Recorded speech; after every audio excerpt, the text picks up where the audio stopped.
You're listening to LSPN, the authority on sports-related podcasts. Welcome to the Lovejoy Leopards Football Show, brought to you by the Lovejoy Gridiron Club. I'm your host, Chris Daly. Tune in each and every week as we discuss Lovejoy Leopards football with Coach Todd Dodge.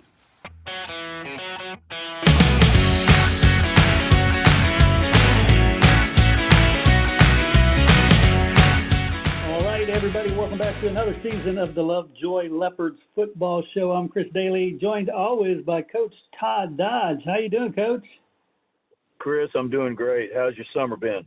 Oh, man, it's been hot, and it went fast. It went super fast. Well, I tell you what, it can't get cool enough, quick enough. Yeah, no doubt. And what about the wet bulb globe temperature reading? Has that factored into y'all's? Yeah, no, because we practice in the morning. We have not even attempted to practice after school, which we would not have been able to many days. Yeah. So we didn't have a plan to practice after school anyway. Nice. Well, let's talk about what you've learned so far from the practices you have had, because you play a game this week. That's right. Well, we started on the 10th, and we had an inter-squad scrimmage on the 15th, which was really good for both sides of the ball. Defensively, we tackled pretty dang well for our first full contact, which that's what it was that scrimmage was our first day of full contact.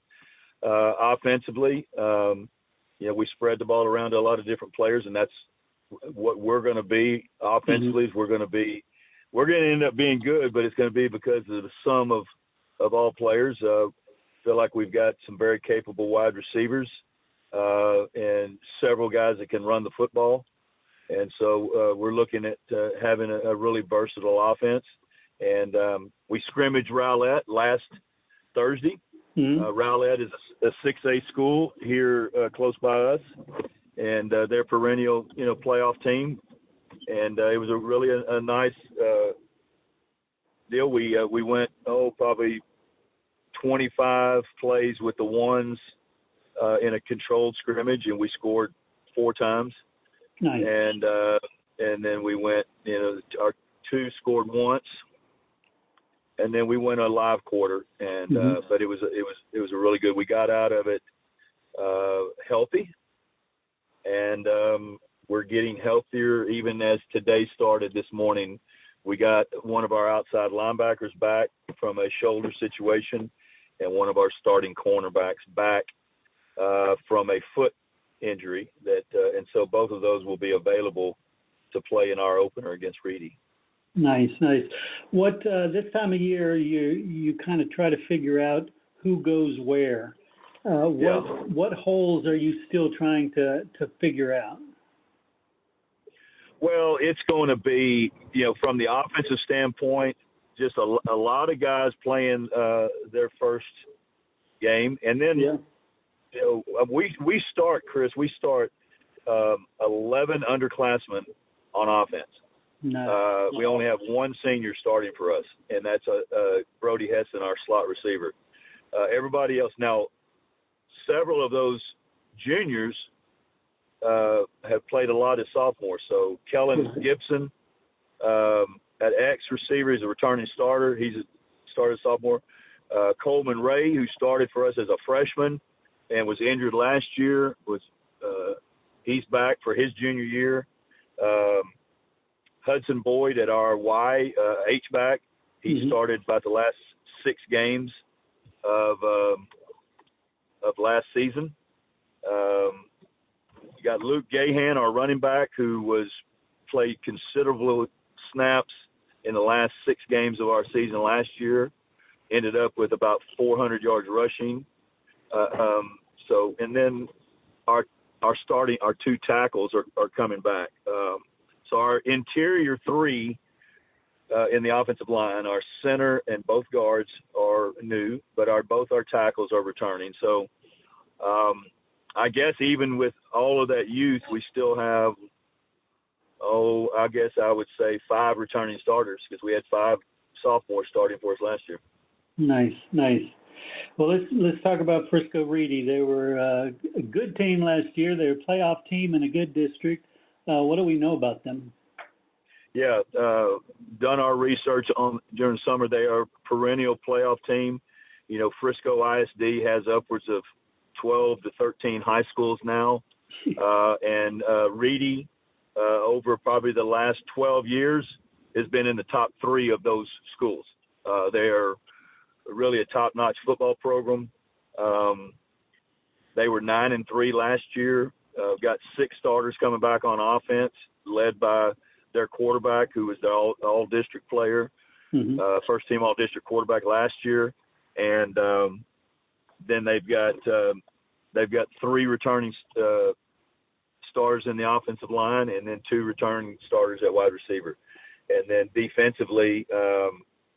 You know, they got hit a little bit harder by graduation, but you know they're kind of one of those programs. As I've researched them, they don't necessarily rebuild; they kind of reload with kids from within their program. Very well coached, and run a 4 down front. Kind of a 4-2-5 look. Quite a bit of man coverage. And so it'll be a really good matchup between 2 teams. I think who knows the first game of the season, but historically, production over the last 15 years, 2 teams that are kind of neck and neck as far as what they've done over the last years as far as playoff appearances. Yeah, definitely. And you mentioned it being the first game of the season, and who knows, that's been one of my contentions for years is that, you throw out the results of first week because there's so much people are still learning, right? No doubt. We had, a lot of young players last week were very, very uptight and nervous to start our scrimmage, and it was kind of offensively. We ran 15 plays,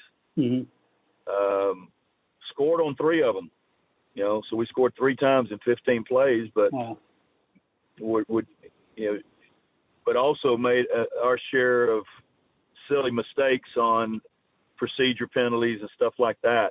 A few busts that really were uncharacteristic of what we've been in camp. So, you hope that if they're going to be nervous and make some of those nervous mistakes, that it happens in a scrimmage rather than in the first game of the season. So, but that's to be expected, and now we can kind of help coach them through that. Right. And it is a home game, so what's going on at the home stadium? Well, we are going to be kind of unleashing two new traditions. Okay, one of them is going to be the Leopard Football Spirit Line. So we're asking all the families of our football players to come, make a spirit line to lead our players onto the field, and so that we'll see how that goes. And then we've bought a new one of those inflatable blow up things for our kids to run through. So that'll be unveiled on Friday night, and it's a really good looking deal. It's nice, and we're going to before our football team comes out, we're going to honor our state championship baseball team. Nice. I've invited Coach Grow and his baseball guys to come over and they'll come through that blow up and then have some nice things said about them at midfield and be really kind of the first time to be honored in a setting of our entire community. Yeah, that's very cool. I can't wait to see the new blow up. I always think those are just really special. Well, this one's big.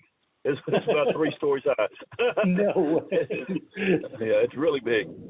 Wow. Well, Coach, gosh, I'm obviously we'll be talking all season again. I'm looking forward to that, and best of luck this week. Hopefully, we're talking about 1-0 when we talk next week. Absolutely. Thank you, Chris. Go Leopards.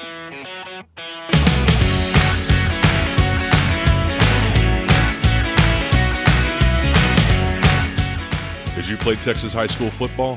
If you did, you're part of an elite group, the Brotherhood of Texas High School Football. All football players, past and present, who have ever suited up in the Lone Star State are eligible. Go to LoneStarGridiron.com/brotherhood.